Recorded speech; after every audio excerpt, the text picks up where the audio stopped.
Jay Ambe friends, welcome to all YouTube channel of Jay Ambe group of school standard 9 માટે correcting એરર્સના વિડીયોઝની અંદર આપ સૌનું હાર્દિક સ્વાગત છે.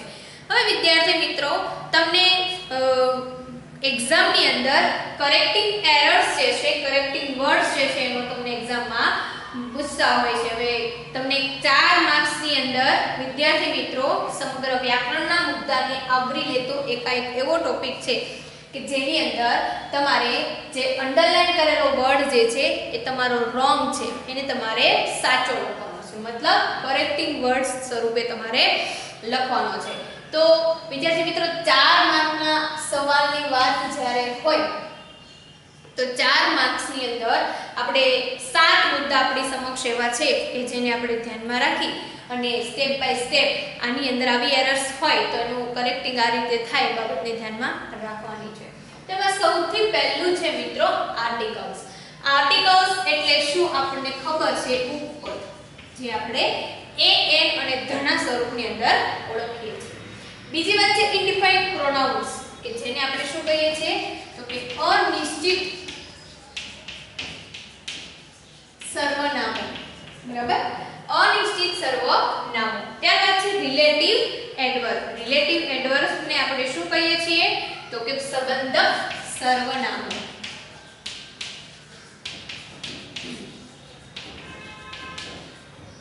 ત્યારબાદ છે ક્વેશ્ચન વર્ડ. ક્વેશ્ચન વર્ડ એટલે કેટલા? પ્રશ્નસૂચક સર્વનામો.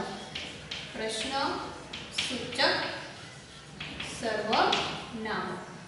Adverb of frequency. એડવર્બ એટલે ક્રિયા વિશેષણ. તો ક્રિયા વિશેષણનો સમય સૂચક.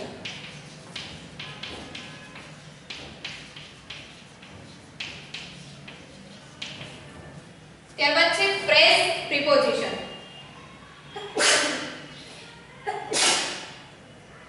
પ્રિપોઝિશન એટલે શું થશે? નામયોગી અવયવ. અને ફ્રેઝના આધારે, મુહાવરાના આધારે નામયોગી અવયવ મૂકવાના છે. અને ત્યારબાદ છે ડિગ્રી કમ્પેરિઝન એટલે તુલના. બરાબર, તો એ 7 ટોપિકના આધારે કરેક્ટિંગ એરર્સ જે છે એના ટોપિકને આપણે સમજવાનું છે. હવે એની અંદર પહેલો લઈએ આર્ટિકલ્સ. બરાબર, હવે જો સાથે સાથના ડિટેલની અંદર તમને નિયમો સમજાવીશ કે આ રીતે આપેલું હોય તો આ રીતે ફેરફાર કરવાનો છે. હવે આપણને નિયમ ખબર હશે તો આપણે ફેરફાર કરીશું. જો નિયમ ખબર નહીં હોય તો આપણે ફેરફાર કરવા માટે સક્ષમ રહેશું નહીં. તો આર્ટિકલ્સ આપણે સૌ ભણી ગયા છીએ મિત્રો. મુખ્ય કેટલા આર્ટિકલ છે? 3. a,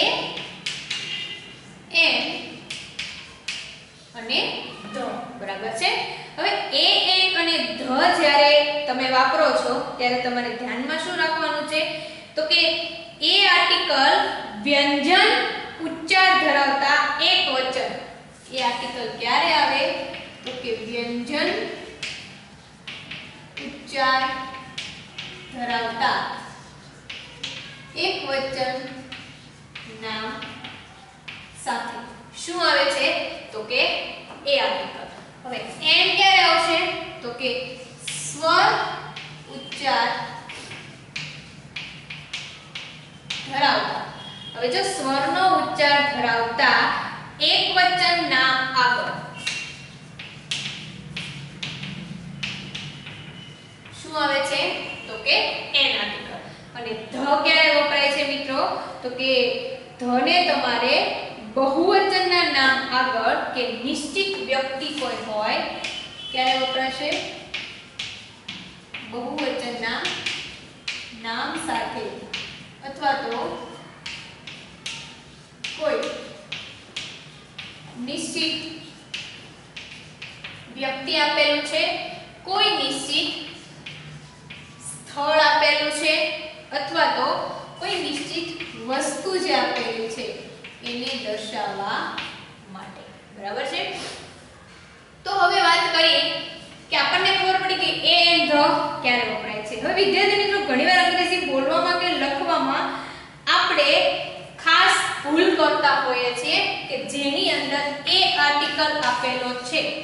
બરાબર, તો a આર્ટિકલ ક્યારે મુકાય તો મેં શું કીધું કે માની લો કે વ્યંજન ઉચ્ચાર હોય અને પછી એકવચન નામ હોય. તો ફોર એક્ઝામ્પલ તરીકે પેન, બરાબર, નામ એક છે, શરૂઆત p થી થાય છે, ઉચ્ચાર પણ પ છે, તો શું આવશે અહીંયા? A pen.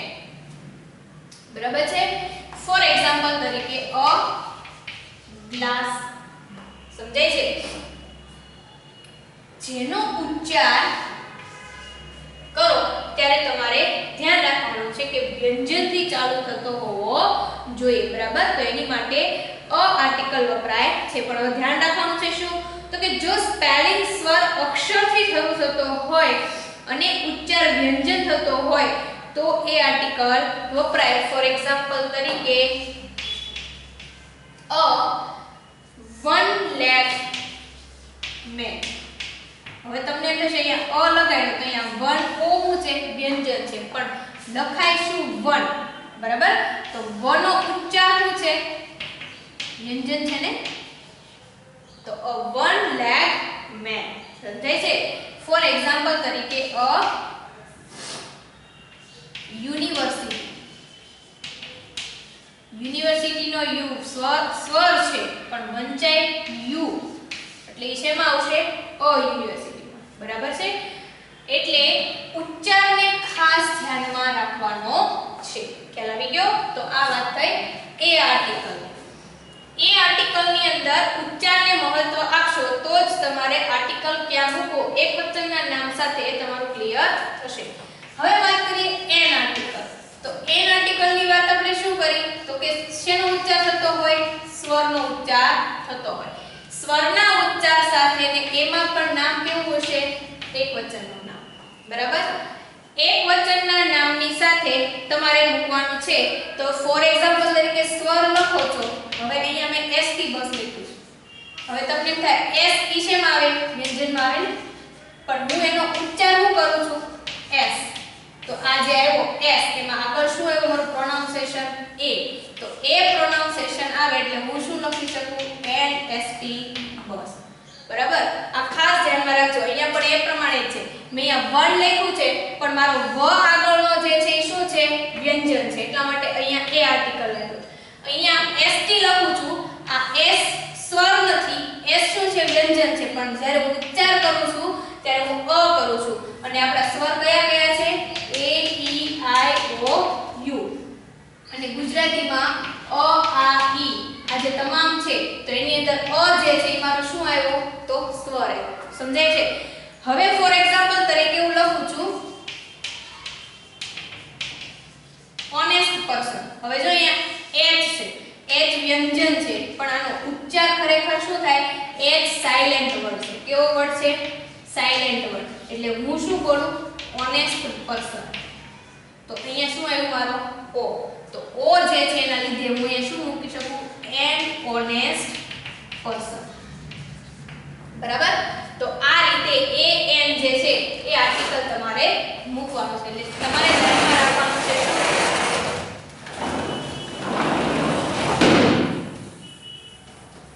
હવે વાત કરીએ ધ ની. તો ધ આર્ટિકલ કેવો છે? નિશ્ચિત છે. કેવો છે? નિશ્ચિત છે. ધ આર્ટિકલ નિશ્ચિત છે. હવે જ્યારે ધ આર્ટિકલ મૂકશો ત્યારે કઈ વસ્તુને ધ્યાનમાં રાખવાની? તો કે કોઈ પણ વસ્તુ છે, કોઈ વ્યક્તિ છે અથવા તો કોઈ સ્થળ છે.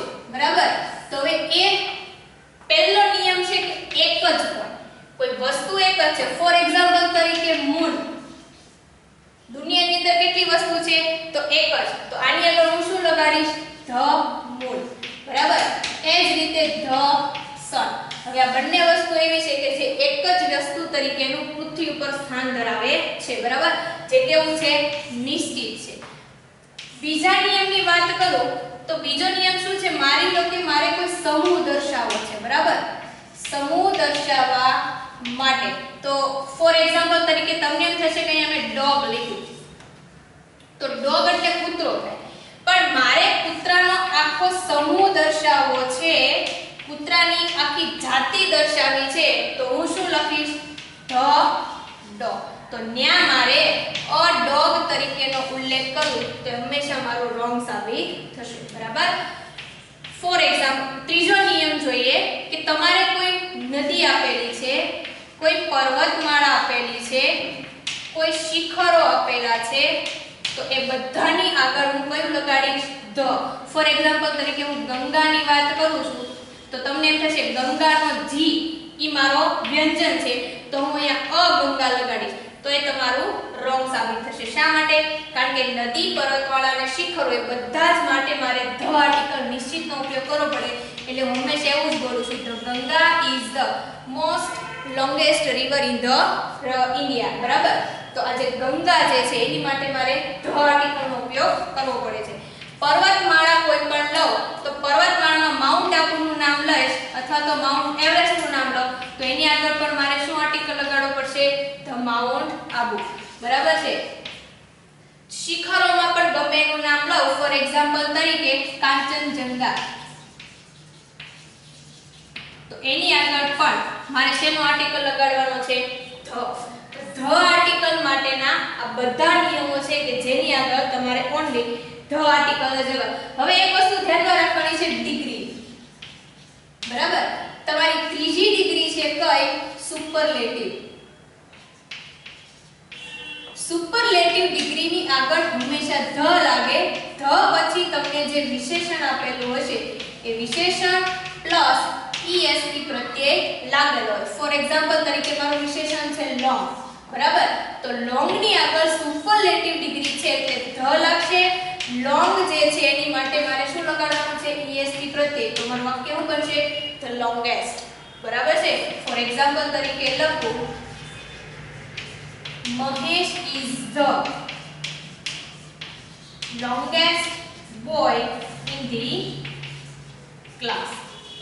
બરાબર? તો હવે જો આખા ક્લાસની અંદર મહેશ એક જ એવો છોકરો છે કે જે કેવો છે? લોંગેસ્ટ. મારી કઈ ડિગ્રી થઈ? સર્વોત્તમ, સર્વશ્રેષ્ઠ. બરાબર? એટલે સુપરલેટિવ ડિગ્રીની આગળ પણ કયો આર્ટિકલ મુકાશે? ધ. તો ધ માટેના અને એન માટેના આટલા નિયમોને ધ્યાનમાં રાખવાના છે.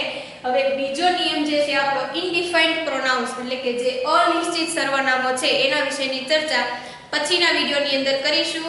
Thank you so much.